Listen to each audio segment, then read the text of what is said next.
তুমি জিজ্ঞাসা করছো আমি এসব কেন করছি? আমি যদি বলেও দেই আমার মনে হয় না তারপরেও কোনো পরিবর্তন হবে, তারপরেও কেন না কিছু সময় নিয়ে আমি তোমাকে এইসব কথা বলি। তোমার কি মনে হয় কি হতে পারে? আমার লক্ষ্য হচ্ছে ওই স্বপ্নটাকে পূরণ করা, যেটাকে জিরাইয়া সেন্সে পূরণ করতে পারিনি। আমি যা চাই তা হচ্ছে শান্তি এবং ন্যায্য বিচার প্রতিষ্ঠিত করতে। আমরা দুজনেই সাধারণ মানুষ, যাদেরকে বাধ্য করা হয়েছে ন্যায্য বিচারের নামে বদলা নেওয়ার জন্য। সবাই এক ধরনের ব্যথায় অনুভব করে যখন তাদের আপন কেউ মারা যায়।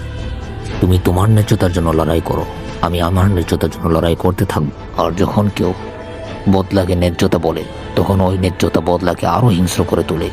তারপর হিংস্রতার এক নতুন ধারা তৈরি হয়, আর আমরা বর্তমানে ওই হিংস্রতার ধারার মধ্যে জীবন কাটাই। আমি অতীত সম্পর্কে জানি এবং ভবিষ্যৎ সম্পর্কে বলতে পারবো। এটা একদম আমাদের ইতিহাসের মতো। আমাদের ঋষিনবীর দুনিয়া শুধু হিংস্রতায় চলে, শুধুমাত্র হিংস্রতা। এই জন্য আমাদের কথা হচ্ছে এটাই যে মানুষ একজন আরেকজনকে কখনোই বুঝবে না, আর না ভবিষ্যতে কখনো বুঝতে পারবে।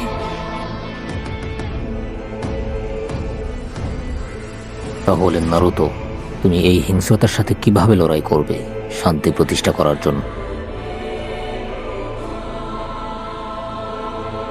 আমি তোমার উত্তর জানতে চাই।